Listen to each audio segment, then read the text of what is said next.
Hi friends. Government സ്ഥാപനങ്ങളിൽ interview വഴി ലഭിക്കാവുന്ന ജോലിയുടെ ഡീറ്റെയിൽസ് നോക്കാം. ആദ്യം, വേനാട് പടിഞ്ഞാറത്തറ കുടുംബാരോഗ്യ കേന്ദ്രത്തിൽ ആർദ്രം പദ്ധതിയിൽ ലാബ് ടെക്നീഷ്യൻ തസ്തികയിലേക്ക് നിയമനം നടത്തുന്നു. അംഗീകൃത സർവകലാശാലയിൽ നിന്ന് ബി.എസ്.സി.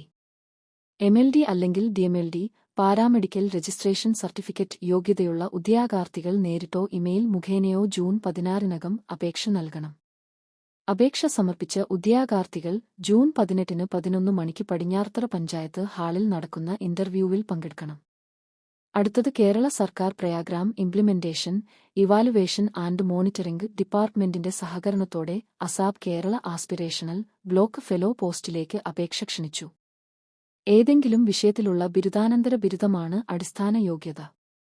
പ്രതിമാസ വേതനം 55,000 രൂപ. പ്രായപരിധി 22 മുതൽ 35 വരെ വയസ്സ്. ഇടുക്കി, കാസർഗോഡ്, വേനാട്, പാലക്കാട് ജില്ലകളിലായി ആകെ 9 ഒഴിവുകളുണ്ട്. അപേക്ഷിക്കാനുള്ള അവസാന തീയതി ജൂൺ 20 വൈകിട്ട് 5 മണി. അപേക്ഷാ ഫീസ് 500 രൂപ. തിരഞ്ഞെടുക്കപ്പെടുന്നവർ അസാപ് കേരള നടത്തുന്ന public administration, public finance online course പൂർത്തിയാക്കിയിരിക്കണം. കൂടുതൽ വിവരങ്ങൾക്കും അപേക്ഷ സമർപ്പിക്കുന്നതിനും അസാപിന്റെ വെബ്സൈറ്റ് സന്ദർശിക്കുക.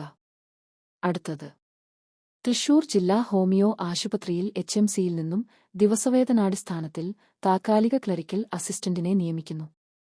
ജൂൺ 26-ന് രാവിലെ 10-ന് ആണ് അഭിമുഖം.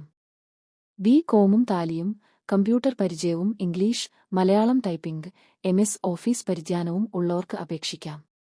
അപേക്ഷകർക്ക് 40 വയസ്സ് കവിയരുത്. ജോലി ഒഴിവുകളുമായി വീണ്ടും കാണാം.